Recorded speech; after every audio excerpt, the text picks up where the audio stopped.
Welcome and thank you all for joining us for this episode of the Crexi Podcast, an insider's look at all things commercial real estate. In this show, we cover a broad range of topics that both cater to CRE newcomers and industry leaders alike. I'm your host, Ashley Kobovitch, Director of Partnerships at Crexi. And today we are thrilled to sit down with Marc Rutzen, founder and CEO of HelloData.AI. Before we dive in, a little bit about our guest. Marc brings over 12 years of real estate and technology experience to his role as co-founder and CEO of HelloData. He worked in real estate for 5 years before launching multifamily predictive analytics startup Enodo, which he sold to Walker & Dunlop in 2019. From there, he rose to Chief Product Officer and built technology that reduced W&D's underwriting times by over 30% before returning to the startup world to launch HelloData in 2023. Marc received his Master's of Science in Real Estate Development from Columbia University and is a licensed managing broker in Illinois. Outside of work, he enjoys reading, running, and spending time with his wife and 4 children. Marc, welcome to the podcast. Thanks for having me. Of course, we're so excited to sit down with you and share your insights with our listeners. So I know we just covered your background, but I'd love to learn a little bit more about your career path and some lessons that you learned along the way. So share up with us a little bit about your entrepreneurial journey, starting with your work in real estate and then launching Enodo and now HelloData. Give it to us. Yeah. So, right when I was still in school, I always wanted to be an architect initially. Found out halfway through my undergrad that architects don't do very well monetarily, at least for a while. You got to work in architecture for a pretty long time before you start to be the one building the skyscrapers, right? So I kind of pivoted and went into real estate development because I thought, man, let's control my own destiny. I could build the buildings that I want, the vision that I want. So went into real estate development at a great time, 2011, when development, as everyone knows, was just off the charts. Tons of development going on in right after the Great Recession, right? So I had to get kind of creative to find opportunities to actually do development work. Ended up working with a design build firm that I got great exposure to the construction side and the development side. From there, did some time in market analysis, some time in brokerage.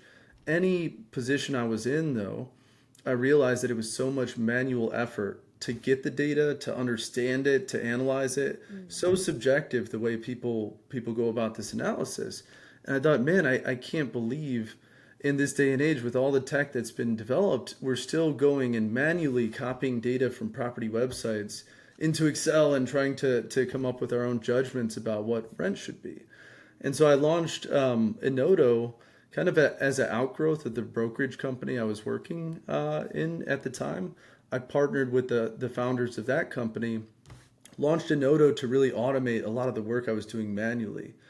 Pull in this data, analyze it, and tell people if you do the granite countertops, the hardwood floors, the rooftop deck in your development, how much more money will you actually get in terms of rent? And that company did well. You know, we scaled it over 3 years and ultimately ended up getting an offer from Walker in 2019 to sell the company. I was 30 at the time, so I'm like, my God, my first exit already? This is crazy. I ended up taking it. From there, I kind of moved up the ranks at Walker, scaled the team from the initial 10 that we had to around 40. I rose to Chief Product Officer, so I was handling all of data science and product at Walker for a couple years. And in doing that, I kind of got to see from the other side of the fence, like what is the experience of having all these PropTech companies sell their data to you and sell their analytics to you? And I saw a lot of the stuff out there. They were charging so much money for this data, and it was not very clean data. We had to do a lot of work on it to even get it into a usable format. And so I thought, man, there's got to be some opportunity to deliver better real estate data out there. And so we launched Hello Data last year, Tim, Nico, and I, to really bring better data to the multifamily real estate industry and deliver it at a price point that made sense. But it just so happened that at the time, all these lawsuits, the antitrust lawsuits were going on, and people were looking for public data driven alternatives to some of the ways that they were pricing their units and some of the ways they were managing their portfolios. And so we kind of converged around that. Instead of just doing data, we built an interface to deliver price recommendations. We help people get very specific, granular data on exactly the competitors that they need, the level of detail that they need on their competition to really set rents effectively. And we ended up getting very early a lot of big companies rolled out nationally with the platform. And today, in pretty short time, because we launched just last year, we're already very profitable. We've got rollouts with some of the biggest owners and managers in the country, and we're on that growth path, which is crazy to me to see how many new customers are coming in the door every month. It's just been a really wild journey, and all bootstrap. We didn't raise a penny, so it's been a fun journey so far. That's so amazing. I mean, congratulations to you. Huge exit on a first company, and then obviously just bringing Hello Data into existence, right? Kind of quintessential startup. You needed something, you created it, and then now you're creating more. So I love to hear that, and we'll get into all of the nitty gritty for a couple of different points that you talked about a little later on. But tell me about some of your early days. So what lessons did you learn early on in creating both of these companies? Were there any mentors that guided you and helped you find success?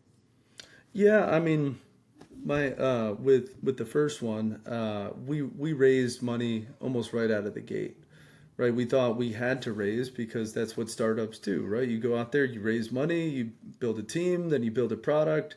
Well, I learned in that approach that raising money too early makes you want to spend the money. It burns a hole in your pocket. You want to spend it on things that you think are important, but having the money, it facilitates poor decision making in certain ways, right? Like the first thing our investors told us is, oh man, now you got to ramp up, hire people, buy data, scale the team. Scale comes from revenue, right? And we did not have that much revenue to start. We had this money and we spent it.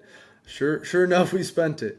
Now the constraint the second time around of not having the capital, not raising that money, we tried to go out and raise a little bit in the beginning, and we were getting VCs asking us, well, what is revenue management? What do you mean there's a problem with antitrust? And I'm having to explain the whole history of multifamily real estate to VCs. I'm like, this is a waste of time. Let's bootstrap it.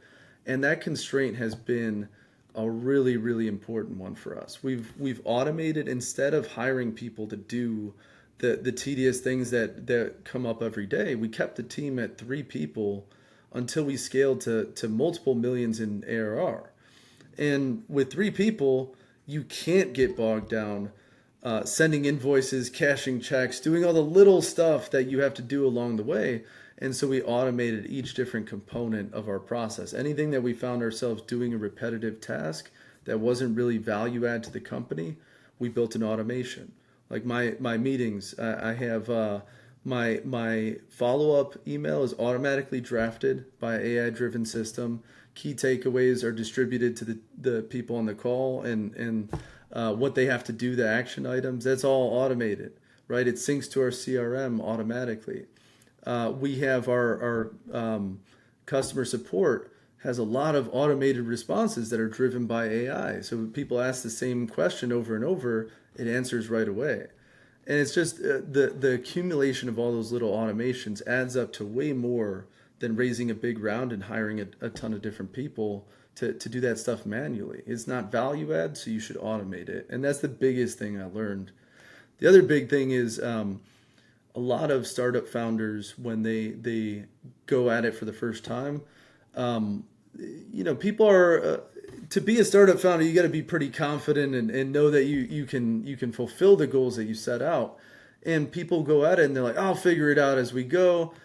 read like crazy though. I started with the first one.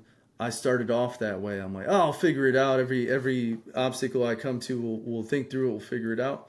Well, I started reading like a book every week on how to run a startup, how to run how to scale a business, how to raise money, how to bootstrap, how to do all these different things. And every week I was reading another startup or business book the whole time I was doing that first startup. And it changed my approach in so many different ways, resulted in us ultimately selling successfully. And I took all those lessons to the second one. So you get, the second time around, you do it a lot more efficiently. I think any startup founder would tell you that. But by not raising the second time around and by taking all those lessons from the first one, we did it orders of magnitude more efficiently the second time around. Oh, thank you so much for sharing. And, couldn't have said it better. Sometimes that lean machine is way better than going out and trying to scale. Sometimes it's a mix of both. But I love that you've learned so much from prior companies, and then also just saying that you're reading all of the time, right? So I'm sure that you probably have some insights for our listeners.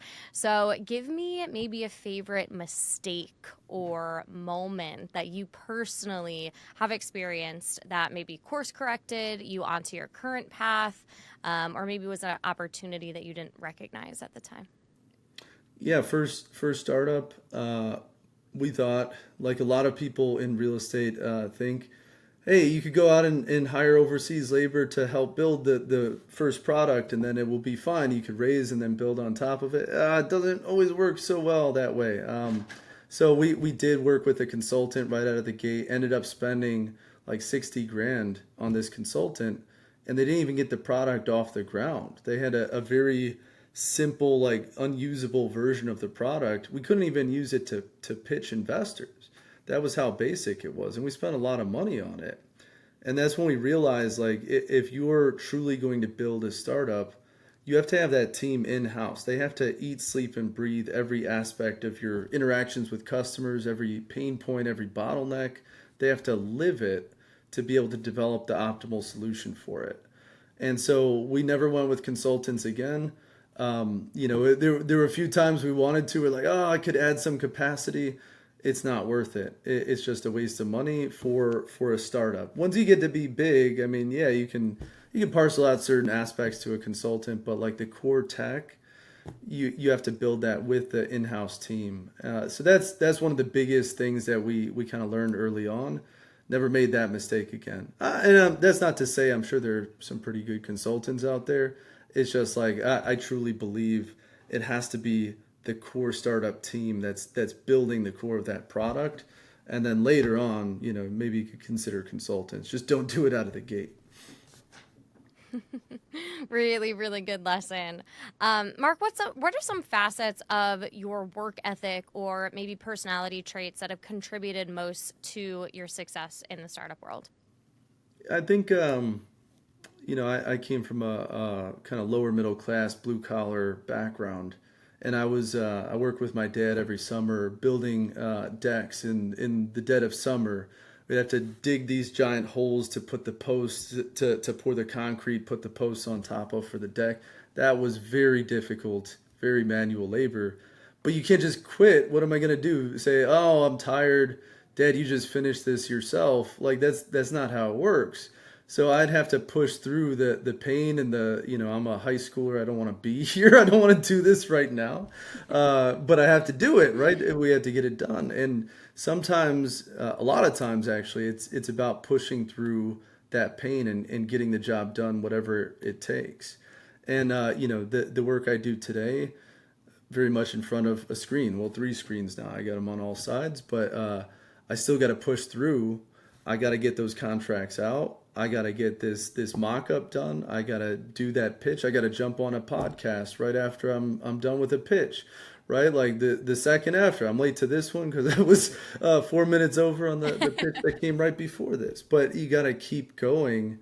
And that has been probably the biggest thing, is that if you have that work ethic to keep going, even though you're tired, even though you're stressed, even though it's uncertain, you'll be able to get it done at the end of the day. And that's probably the biggest lesson, I'd say. Yeah, absolutely. Just kind of keep going and, rinse and repeat and just keep doing the motions and you'll get it right. So, in terms of onboarding some of the biggest companies you mentioned in the CRE space with Hello Data, how have you approached targeting these partnerships and gaining traction with these major players? Talk to us a little bit about that. That part is very interesting. So, I think if you build a remarkable product that people want to talk about, real estate is one of the industries of all industries out there where it's so much a people business. People don't they're not looking at G2 or Gartner the same as they will for other industries. I mean, we have those pages, but that's not where we're getting the leads from. We get our traffic from word of mouth. People see others using our product and they go schedule a demo with us. Or someone will say, hey, you're looking for a solution for this. You got to check out Hello Data. That is where 80 to 90% of our inbound is coming from. The other 10 to 20 comes from my LinkedIn where I just post stuff, right? We've started doing some digital advertising, but it's very, very targeted at specific companies that we want to get engaged with, and we're spending very little on it. We've tried different marketing approaches, like we've gone to conferences a few times now. Just went to Blueprint. Hard to gauge the payoff, right? FaceTime is important, but it's really hard to gauge that payoff. What we know really works is we secure one large client, they use it, and everyone they work with sees them using it. They speak about it highly to other people, and they come in the door, and that works consistently every time. So we're only, like I said, we launched last year. At some point, I'm sure we'll have to pump more money into ads, but I've done the kind of advertising on like a CRE publication. I've done the conferences. I've done targeted ads. The best thing is build a product that people want to talk about, and then give them the opportunity to share those reports, share that data with other people, and then you get that visibility right away. There you go. If you build it, they will come. Yeah, That's maybe. I amazing. mean, like, yeah, it depends how you build it, right? You got to build a really good Yep. product that people love using, and that's easier said than done. I just say it like, oh yeah, go build a great product. I mean, it's taken us the better part of a decade to be able to build such a product, and we've been working together for a pretty long time. Easier said than done, but yeah, kind of. If you build it, they will come. Yeah. Well, you obviously have an exemplary product and then obviously making people want to talk about it. So, real estate, as you said, very word of mouth. So, I love to see all of the success that you've done there. Moving a little bit into a second topic, I'd love to get more into the weeds of AI and technology in commercial real estate, learn more about what Hello Data is up to. So, Yeah. to kick us off, can you tell us more just about the company and its services, maybe some unique things that you're doing with AI, particularly with photos, floor plans, etc.? Give us general overview and then dive a little bit deeper. Yeah, so one of the things that and this person I'm about to reference is now a client of ours. They use the product. But one of the things that I did when I was at KIG, which was the institutional multifamily brokerage group that I worked with, that ultimately led to the founding of Enodo, we would put together BOVs and OMs, right? And part of that was we'd put a photo grid together. And there was a woman in our office who would put together the grid of all the comps, like the common areas. So kitchen side by side, bathroom side by side, common areas, the pool, whatever it may be, to prove out that these were the most relevant comps. And you guys, like Crexi, is a bajillion brokers on board, right? So like people do this to prove out their comps. It's about narrowing in on similar properties from a vintage, a unit count, a location perspective, and then showing the visuals to prove out that they're comparable. Well, we figured with AI, a big portion of that can and should be automated. And so we built algorithms to actually analyze the photos of properties and determine the condition and quality of each room and common area. And we built our methodology for this based on like Fannie Freddie appraisal guidelines for how to assess condition and quality. We made the scale instead of 6-1 that they use in Fannie's guidelines. We made it 1-10 to make it more intuitive for people. But we use the same guidelines in labeling the photos. We had to painstakingly label tens of thousands of photos ourselves initially. We didn't pay a labeling company. We wanted to ensure the highest possible quality.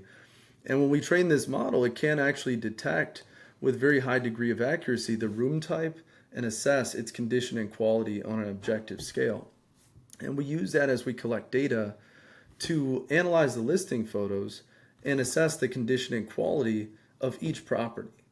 And that score that we generate, we call it the quality score. It helps us compare not just in terms of year built, number of units, physical location, but also the look and feel of these properties has to be similar. And that gives us a comps algorithm that is way beyond what most groups are used to working with. Like we have a 9 out of 10 overlap with what our appraiser, broker, and property manager clients select as comps for their deals. Just with the click of a button, we'll find the right comps in the market. And a big part of that is that computer vision model. Now, where we're taking it that I think is a little bit even more interesting is the floor plan analysis.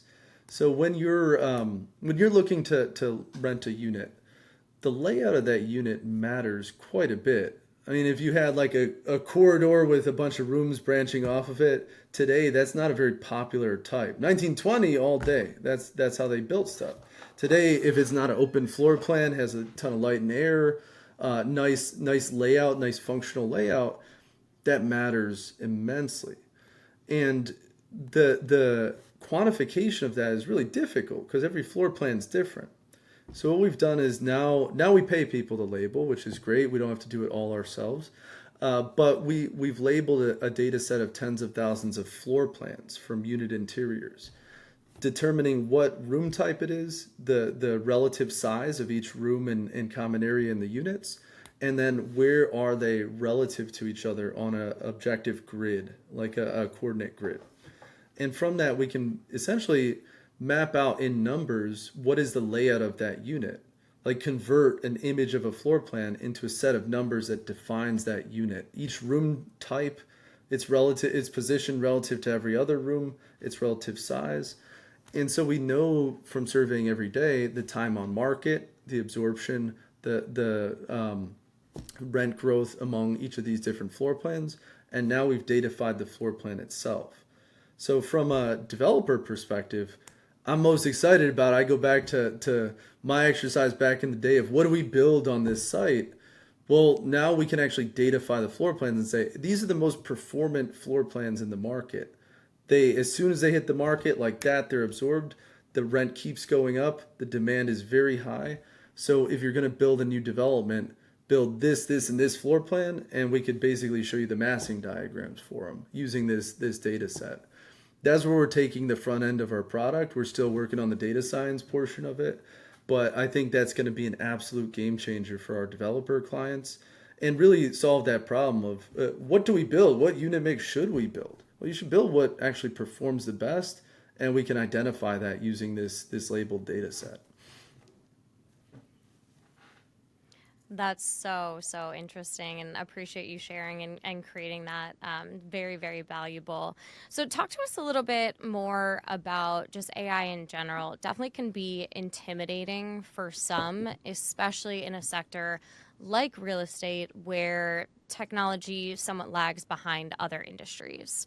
So how do you demystify AI and HelloData for users? And just give us kind of an overview of that perspective.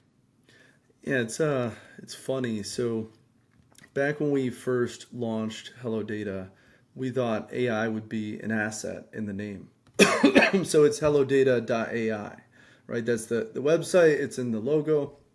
Well, we started reaching out to people, and initially we did some cold outreach because we needed to get someone in the door to be able to start talking about our product positively, right? It's chicken before the egg problem. You got to do some cold outreach initially to get people to subscribe. So we started reaching out, and it just struck me. So this was like a few months after we launched the product. Uh, Guy got on the call. He's like, opener to the call. You were the 12th AI company that reached out to me this week. What makes you special? Why should I care? I'm like, oh my God, real estate people are like this. They're very blunt. So I'm like, okay, fine. I'm going to show you why you should care about this. I did not mention AI one time. What I did was I opened up our data. I navigated to the unit level data that we show, and I picked out a specific unit for his property. And I said, hey, what you do on this unit, is this your exact rent on your rent roll? And I pointed to the price, the last price that we captured on the day that listing was removed. He said, yeah, that's exactly my rent and that's my lease date. How did you do that? And from there, the whole conversation changed, right? And I didn't have to talk about AI because I showed him the data that he uses to analyze where they should price, like their bids on properties, like their underwriting deals. There's an acquisitions team. Small group is just a few guys. But to show them the actual data on their actual property, it wasn't about AI. And I think a lot of the groups that are out there talking about AI, they try to mystify it. They could, because it gives you a little bit of like leeway to mess up on something. Oh, the AI did that. It's the AI's fault. No, it's because you didn't train the AI well. And that's why the AI is doing something that really doesn't pass the sniff test from a real estate perspective. For us, it's about the data first. And if you get clean, well-structured data, you can train any model you want. And so we focus on the data first. AI is secondary. The AI helps us tee up the right data, the right results, but it's not the product itself. And like the way our AI works in our system, we're using it to help surface the right rent comps. We're using it to analyze the photos. We use it to extract data from the floor plans and the listing descriptions. We don't use it to decide where to invest or what to buy. You guys still do that as real estate people. I think that has helped immensely in adoption, is that we don't conflate AI. We don't say it's magic. Oh, the AI did it. It's interesting that people do come to us and they say, oh, the AI must have thought this. I'm like, it doesn't work that way, actually. we teed up the data for you in a specific way. AI analyzed it a little bit. It's not the AI deciding that you should see that data. It's just a bug in our system and we'll fix it, right? So I think that transparency has been huge for our clients and has helped us win trust from a lot of different groups. And I think all the updates and all the frequent news around AI has just made some people throw their hands up and say, I can't do it, especially in real estate. It's just too much to track. But I always recommend look at bite-sized little ways you can use AI. Of course, our product's great. I want tons of people to use it. But outside of our product, like note takers, right? There are some good note takers. We use a product called Circleback. I was referring to a little bit earlier. Summarizes all the meetings, comes up with key takeaways, does it really, really well. And how much time do you spend recapping what you just talked about on a call to your team members that you could just eliminate like that with one product? Look at the stuff that you're doing repetitively. Like we've used ChatGPT. I mean, everyone goes to that as the default for AI. ChatGPT and AI, not the same thing.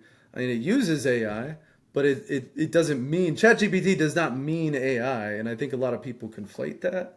But it's a great tool, right? And so we use it for little things like, hey, we're going to write a piece of content explaining how this works. So we just write it in ChatGPT, adjust it a little bit, and it takes us a fraction of the time to get that out there. People should look for very surgical, strategic ways to implement AI with simple products that cost like, what reality is, ChatGPT is like $25 a month. Circleback is like $30 a month. With less money than you spend on a lot of the products that you're purchasing today, you can actually integrate AI in your workflows in very strategic ways and save a lot of time every day. That is something that we brought into our operation and we use in everything that we do. But it's something that I advise all our clients, like, look at this stuff. Look at the simplest thing you could do. You don't need to overhaul, change the whole operation. Just think small, and those little advantages add up into a really efficient operation. Right, right. Appreciate that. Now, Mark, from a regulatory perspective, companies like yours that work with public data can be impacted by a shifting regulatory landscape. So, the San Francisco decision not to share private tenant data, just as an Yeah. example. What are some advantages of working with public data, particularly in terms of compliance and antitrust? Yeah, we're effectively immune to antitrust because we don't use non-public data to price rents. Right? That's the biggest thing. We made that decision. We had there were times where we're like, man, it would be really great to just buy this data set and pull in non-public data. It would help take our product to the next level, but you can't, right? Because that's what got so many of our clients into a position they don't want to be in, where they're having to defend themselves, and they didn't do anything wrong. They're just caught up in this antitrust environment, and we don't want to help put people in that position. So we have a pledge to use only 100% public data. We get it from property websites. We go to other public data sources. We pull data in every single day, and we just and that's where like the AI and the machine learning come into play. We just clean and structure it as well as we possibly can to make it so it's very close to non-public data, but I don't know what you actually sign a lease for. I don't know what the actual terms of that lease are. Like we have to derive that from public sources as best we possibly can. And the better you do it, the closer it gets to the actuals, and then people trust it. And past a certain threshold, it's good enough, right? I don't want to know the actual lease term you signed and like the actual person who signed the lease.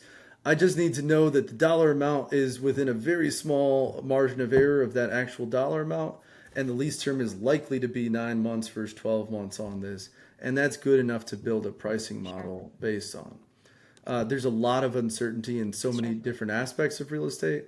So to think that you need perfect data on every single thing, that's crazy. No one has perfect. Even the property management software doesn't have perfect data on every single thing.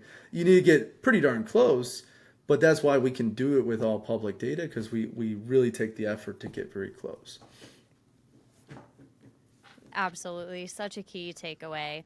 So, how do you think about evolving along with the shifts in AI and data regulations? Where do you personally see the tech landscape headed in the next few years when it comes to real estate? Uh, I mean, I think that ChatGPT and large language models in general will result in a lot of the back and forth going away. Now, people have been talking about standardizing in real estate for at least 3 decades. I think Mismo has a meeting every few years and they say, we're going to get standards rolled out. Everyone's going to agree to this. It's never going to happen, right? Everyone in real estate is different. Every market is different. Every municipality has different rules and regulations. And because of that, the way people do things in every market is going to be different just by nature of how it works. You're not going to get this herd of cats to all agree we're only going to underwrite with this model and this chart of accounts. Is never going to happen. But I think with AI it doesn't need to happen, because if a model can translate, okay, these are all the line items in this pro forma and this is how they match up to the line items in this pro forma, well then it kind of is like you're speaking the same language. It's just translated from one to the other. So like the exercise that we go through of, we're going to build a BOV to show what we think this property is worth. Then we're going to secure the contract and do an OM. We're going to send that OM out to investors. They're going to summarize it to their investment committees. The investment committee is going to summarize it to the lender. The lender is going to summarize it to their investment committee. They're going to approve it, and it goes all the way back down. And along the way, the appraiser summarizes it too. And then you go back and forth with the appraiser. There's a lot of different touch points where everyone's summarizing the same data on the same deal over and over and over again in different ways. I think that's going to be cut down significantly, because the translation from one format to the other is going to become significantly easier. Now, I would love if people just stopped using PDFs altogether across the board, just sent data. one back and forth, send data. It's not going to happen. What I think is going to happen is AI is going to get to the point where it can extract all the data from the PDF, standardize it, and then map it to whatever format that next person wants to see, and then to the next, to the next, to the next. And it's the same data, so it doesn't matter what format you put it in. We're just going to get a lot more efficient at translating from one format to the other. And that's going to effectively eliminate PDFs. But it's still going to be in the PDFs. It's just going to be, you won't think about that it's a PDF or Excel because you won't have to do manual updates on the data. That would be so cool. Thank you for that crystal ball insight. So hopefully that is where we go. Give us a little bit of insight into what's next, a little sneak peek, if you will, for HelloData. So from a product perspective, can you give us a glimpse into your roadmap, anything that you're willing to share with us? Yeah, so our our full revenue management solution we intend to release in Q4 of this year. So right now we do pricing recommendations driven by public data. We want to actually take the next step and integrate with property management software, push the pricing back. And so that I think is going to be an absolute game changer because all these groups that are faced with the antitrust issues right now, they're looking for alternatives. On the market survey side, we've provided a great alternative. On the revenue management side, we're about to. And so that's the big push for Q4. But along the way, like what I mentioned with the floor plan extraction, I think we're going to end up providing a very good tool to advise developers on what they should build and why. And I think that will resonate quite a bit. And along the way, I think we're going to show people where the bottlenecks are in their operation for a property and what they might do to optimize, right? Because if you think about it, it extends from the ground game of your digital advertising, like what ILSs are you on? How do you craft your property website? How does that website perform? Like, does it take 10 seconds to load your property website? Well, don't expect to sign anyone under the age of 30 for a lease ever because they're not going to wait 10 seconds, right? Like that matters, but some people aren't taking this into account. So like all those little bottlenecks along the way, we want to identify and help people optimize across their platform. And so it's not only about revenue management and setting a price, it's about removing the barriers to that price being the optimal market price. And that's kind of how we look at it. So along the way, I say like we're going to release revenue management in Q4. There's a lot of little things that we'll release along the way that I think will really move the needle for a lot of different groups. And then ultimately it will combine into this kind of asset optimization feature, telling you exactly where you should apply those dollars to improve performance. Absolutely. That's a lot of really neat stuff. So talking a little bit further into some of the macroeconomic factors. So for instance, the Fed's 50 basis point rate cut or the impact of NAR's fee structure ruling. How will that affect the broader market? I'm excited for the results of the rate cuts because I think brokers, I mean, I look at it through the lens of what it will do for our business. I think everyone does. I feel like a lot of brokers who may have wanted to engage us, they didn't have the budget for it because they didn't have the deal volume. And now with a 50 basis point rate cut, I think they will have the deal volume. I think that's going to start to pick up quite a bit in 2025. And so we've already seen some brokers start to engage more so than they had previously. With just like within a week of that news, we already got some that are wanting to contract with us. I'm like, oh, it's miraculous, right? The property managers have to do this every day. They have to set price every week. They have these pricing calls. But the brokers, it's more transactional. I think transaction volume is gonna go up quite a bit. There's a lot of pent up demand, and that's going to be good for PropTech, and it's going to be good for real estate in general. The NAR ruling, I actually don't know exactly how that's going to affect things. I've heard from some that it's business as usual, but in a different way. They're just doing seller credits instead of the buyer agent side of the fee being spelled out. They're like, seller credit has to be 2 or 3 times as large as it was previously. Okay, maybe sellers will accept that just fine. I do think there's probably for some enterprising startup founder out there, there's probably a startup to be built that adds transparency and value in the process of like buying your home, that makes it better for people that before recently, I mean, didn't even know they were paying a buyer's agent. Like you don't even know. You just go in, you're like, oh, this kind person wants to show all these houses to me. Like that's kind of weird, right? Like why would they want to do that? What do they get from it? People don't even question.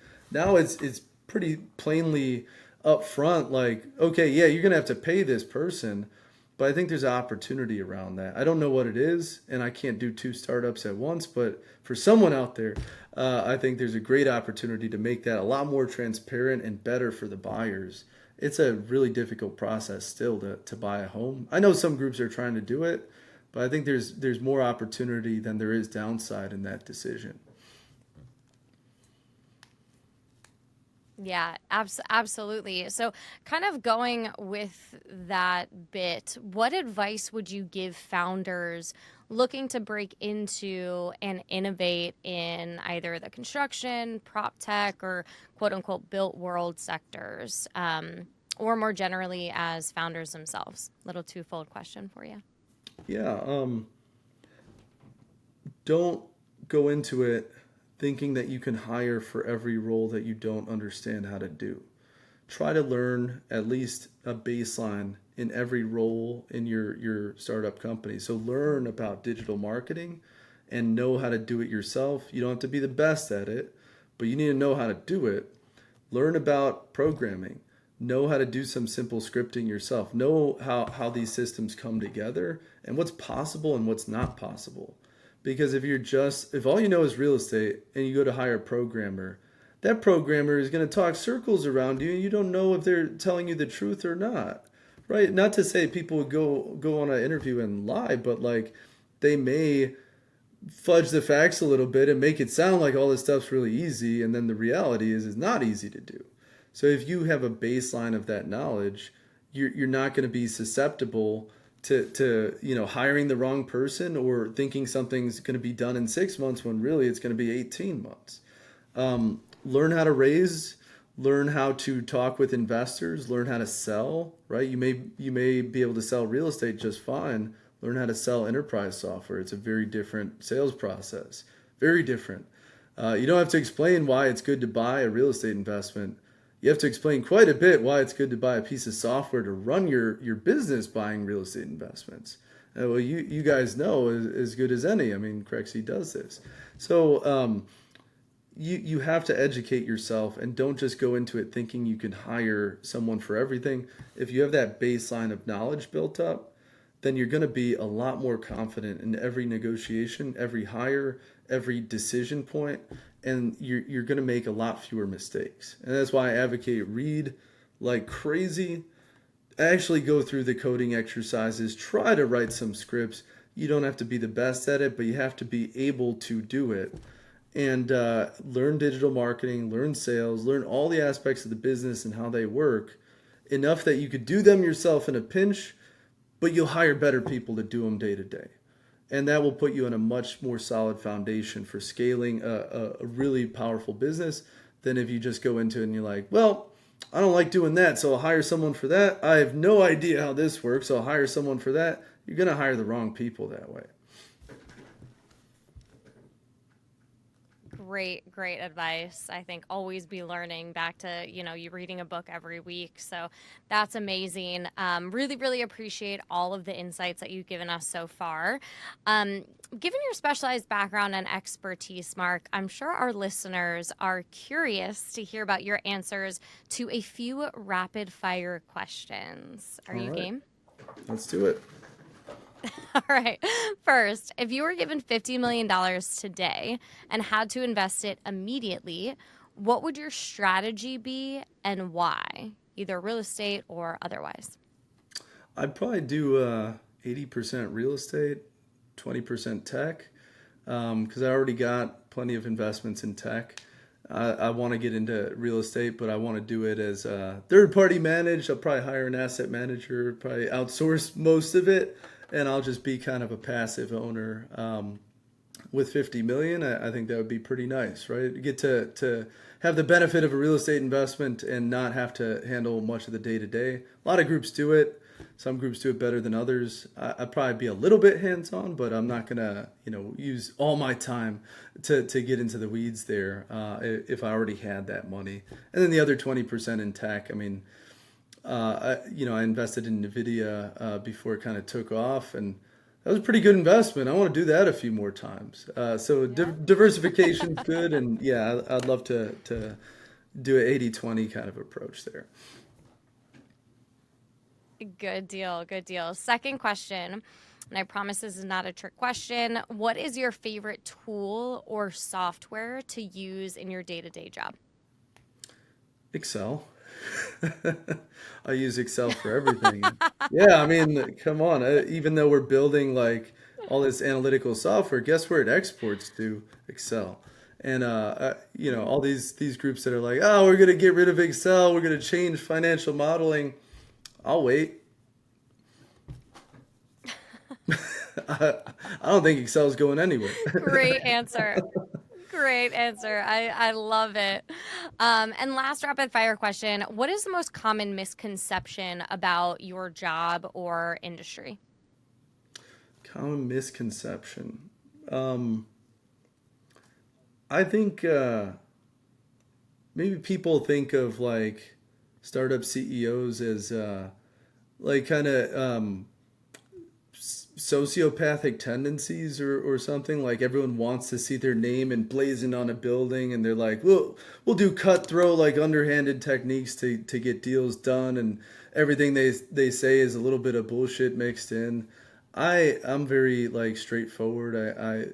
I'm like a Midwestern dad. Like I have 4 kids. I live in a suburb, and we're building this company bootstrapped. I'm not out there trying to sell the moon to investors to build this thing and raise the next round and the next round.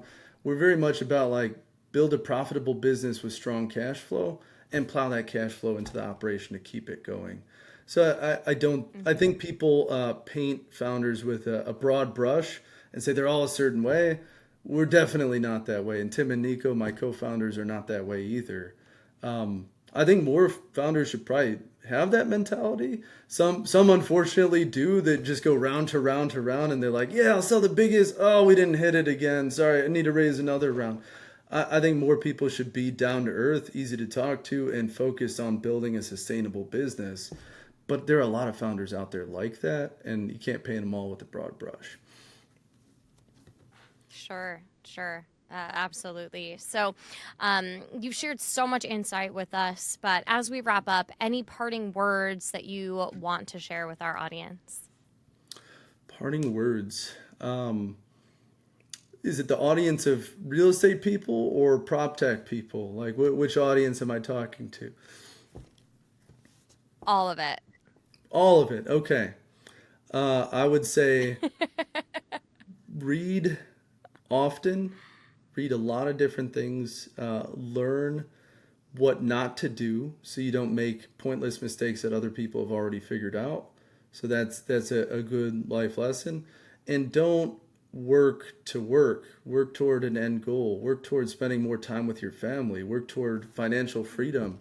Don't work because you just want to get that next deal done, because you're going to get addicted to it like anything else. And you'll always be working, and you'll look back and say, what did I just do? I'm 70 and all I did was work the whole time. And now I have a few years left to enjoy the fruits of my labor. Live as you go, work toward a better life, and don't work for the sake of work. I think those are the 2 big things that I've kind of learned in my career, and that I'd love to impart. Whether you're in real estate or PropTech, I think read and work toward a goal rather than just work for the sake of work. I love that. That was a beautiful way to end us out. So thanks so much again, Marc, for joining us and for sharing all of your insights. We know you're very busy, so truly appreciate you spending the time to sit down with us. Where can people find you online if they want to get in touch? Email, social media, give it to us. Yeah, so go to HelloData.AI, all one word, so HelloData.AI. and book a demo. I mean, it'll come to me. We're a small team. I'll see it. So if you want to contact me, you could send an email to Marc, MARC at HelloData.AI, or you can just book a demo. I'm going to see it anyway. So yeah, we'll love to get in touch. Amazing. Well, thanks, Marc, again. And thanks to everyone who tuned in today. If you enjoyed this episode, do not miss the next one. Visit Crexi.com/podcast and sign up to get the next episode delivered straight to your inbox. Of course, you can also subscribe to the Crexi Podcast on your favorite podcast app and check out our YouTube channel for video recordings of each episode. Take care and be sure to tune in next time.